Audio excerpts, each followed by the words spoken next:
André, seja bem-vindo. Que delícia você estar aqui. Ela que eu chamo de patroa, porque ela é minha patroa desde sempre. André, você veio há mais ou menos 10 anos para Taubaté. Quase uma década. Você veio por causa da cena noturna. Eu quero saber o seguinte, qual a diferença da cena noturna de São Paulo há 10 anos atrás para que você encontrou aqui? Teve muita diferença? Ah, sim, teve bastante diferença, né? Era muito diferente. Em São Paulo, não está fazendo ligação. Baladas, e aqui só tinha festas, né? Na região, balada mesmo, se eu não me engano, tinha em São José dos Campos, mas aqui em Taubaté não tinha nada assim expressivo, muito expressivo, né? E a questão de comportamento? O comportamento gay era muito diferente da capital para cá? O jeito que a comunidade aqui se comportava? Como você sentiu muita diferença? Não, na verdade não. Assim, inclusive eu tenho até alguns amigos que moram fora do país e a gente às vezes comenta a respeito, né? E a gente até brinca, né? Gay é gay em qualquer lugar do mundo, seja em Taubaté, São Paulo, Londres, Amsterdã, qualquer lugar. Tudo igual, a mesma coisa. Você veio com o Massivo, que foi uma das casas mais respeitadas e históricas dentro da cena. Por que o Massivo quis vir para o interior? Tudo começou assim, eu comecei a trabalhar lá em 95, quando ainda era do Mauro Borges, o fundador mesmo, né?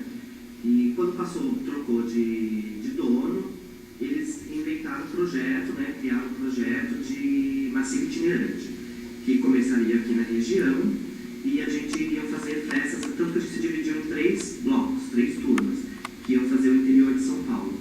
E quando a gente chegou aqui, a gente viu que a cena aqui era muito carente, não tinha nada, a gente acabou ficando por aqui mesmo. Mas teve assim, um específico, por que Taubaté e não São José ou Lorena? Olha, eu acho que por Taubaté estar no meio, né? No Vale do Paraíba, se a gente for analisar, Taubaté está no meio do eixo Rio-São Paulo.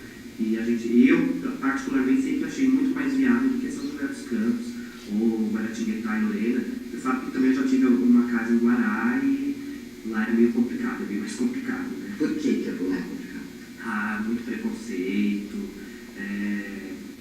o pessoal não é tanto de balada, mas o que pegou mesmo lá foi o preconceito. Inclusive, a gente está com processo na casa até hoje e estamos aguardando ver o que vai sair, né? Mas a casa, quando foi GLS, foi interditada, erroneamente, né? Está lá no processo. E o mesmo prédio hoje continua funcionando, uma casa hétero, né? Complicado. O Massivo trouxe uma cena um pouco diferente do que a gente estava acostumado aqui.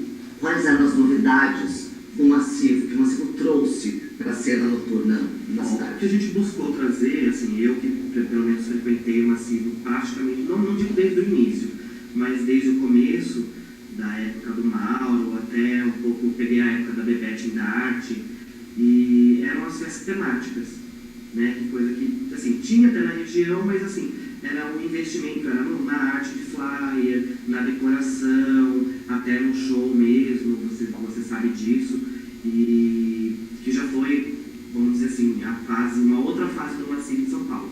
Porque lá o foco sempre foi a música, né? A cena diferente, vamos dizer assim, de São Paulo para cá era isso. Em São Paulo a cena era a música, aqui já é um pouco mais diferente, né? Você estava à frente do Massivo quando ele veio para Taubaté. Você sentiu dificuldade quando a casa foi se instalar na cidade? Não, nenhuma. Não teve dado nenhuma resistência? Não. Foi tranquilo. Vamos agora pular um pouco. O Massivo se instalou na cidade, tinha uma outra proprietária, na época você era gerente. Ela deixou a casa e você assumiu. Mas quando você assumiu a casa, o Massivo passava por dificuldades, inclusive financeiras. Como foi para você pegar uma casa que não estava muito bem e chegar ao patamar que chegou? Foi bem complicado, foi bem difícil. Você estava comigo na época, né? Você sabe que foi bem complicado, bem difícil. Mas a gente conseguiu, né? Acho que foi uma união geral, até a transição do Massivo para a Deluxe, ou da LX hoje, acho que ajudou também um pouco nisso. E até a concorrência, né? De certa forma também ajudou. Como que é a concorrência nesse meio?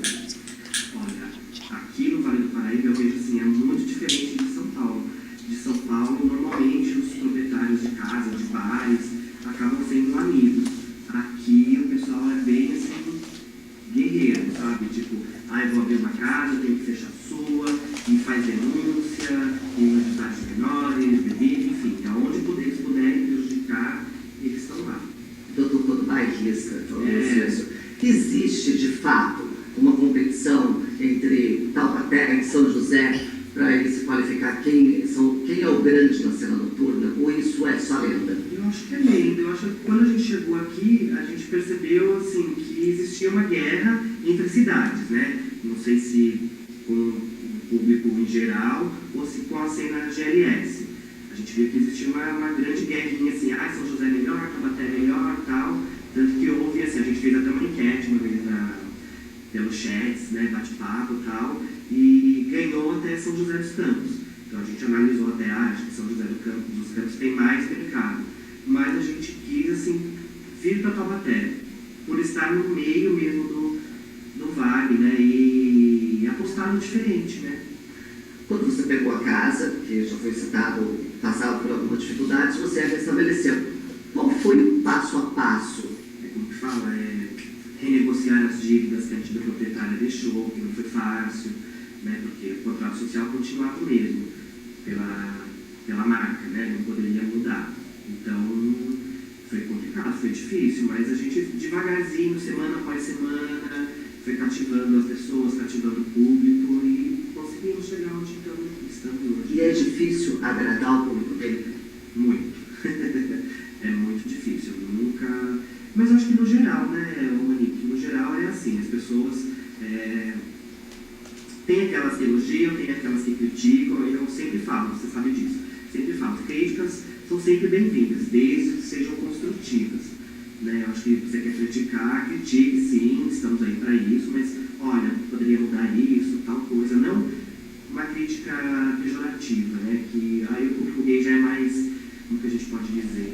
Ácido. Mais ácido, né? E na questão de críticas, você fica chateado, às vezes, com uma crítica mais ácida ou não, ou você já, hoje em dia, já leva de boa? No começo eu levava, ficava chateado, não queria saber da pessoa, enfim, hoje em dia não, hoje em dia eu levo na esportiva, fala, gente, cada que seria do vermelho se todo mundo gostasse do verde. E hoje em dia, a casa não é mais massiva, chama-se DLX. E é um grande sucesso. Os empresários do ramo do entretenimento, todos são unânimes em dizer que a DLX é um grande sucesso dentro da cidade. Qual é o segredo? Não posso contar, né? Guardar as chaves. Não, mas assim, para a pessoa que projeta um dia ter um estabelecimento, quer saber como que acontece, quais são os seus conselhos? Além de trabalho, lógico. Claro, o trabalho em primeiro lugar, né? Assim, você tem que gostar, em primeiro lugar, né? Em tudo na vida, você tem que gostar do que você faz. Né? Se você não gostar, não tiver amor pelo que você faz, aí fica difícil. E eu, assim, eu posso dizer assim, eu sempre trabalhei à noite, desde o meu primeiro emprego, né? Eu sempre gostei da noite, sempre trabalhei à noite, sempre gostei de curtir a noite, então eu acho que também isso pega um pouco, né? Não adianta você chegar uma pessoa que não entende de nada e montar alguma coisa que seja bar ou balada, acaba que não dá certo, né? A DLX hoje ela é a maior casa do segmento na região. Qual é a interação do clube com as outras cidades? Como ter feito essa interação? Como assim? Através de promotor? Isso. Através de promotor. A gente está fazendo o que está... Eu procuro fazer mais ou menos o que acontece em São Paulo. Então, estou sempre ligado no que está acontecendo lá e principalmente também lá fora. Hoje a gente não trabalha mais com flyers impressos. Nossa mídia é 100% digital, 100% internet, seja SMS, o que for. E a mesma interação acontece com os promoters, né, de cada cidade que acabam trazendo, sei lá, fãs, ônibus. Como você dá esse processo de van, ônibus? A gente viu necessidades assim nas cidades, que era complicado, né? Por exemplo, vamos dizer, Jacareí. O pessoal de Jacareí, ele não quer ir para São Paulo, mas também não quer ir para São José, quer vir conhecer aqui. Não tem carro, como faz? O né? BBB, Hoje com a lei e tal, como faz? Então a gente disponibilizou alguns promoters que são especializados nesse campo, né? De estar fazendo ônibus e tal. E eles fazem a divulgação direta para esse público, né? E acaba vindo ônibus, vans de, sei lá, do Vale inteiro, sul de Minas, no aniversário tinha gente do Rio de Janeiro, enfim. E com essa questão de se trazer pessoas de outros lugares, acaba que a DLX se torna mais do que uma casa noturna. Ela se torna um lugar de convívio social da comunidade LGBT. Até que ponto vai a empresa e até que ponto vai a questão de ser um lugar de socialização? Ou isso está misturado por si só? Ah, misturado por si só, né? Como a gente brinca, às vezes eu vejo assim, já ouvi reclamações, né, por exemplo, de banheiros, né? Porque o banheiro lá, você sabe, não tem masculino e feminino, né? Todo mundo usa o que achar disponível no momento. Então eu acho que acaba misturando tudo mesmo, as pessoas vão para se divertir, para conversar, para falar lá, né, como semana passada parada gay, conversar o que aconteceu, o que fizeram, conhecer pessoas de outras cidades, enfim, mistura tudo, é tudo misturado mesmo. E esses olhos são de quem? O meu pai. Esses olhos, às vezes. Esse é o empresário André Bortoli, ele está falando sobre o funcionamento da Casa Noturna e daqui a pouco ele vai contar pra gente suas posições sobre algumas coisas da comunidade gay. Casamento, lei da homofobia, parada gay, entre outros assuntos. Fica por aí que a gente já volta.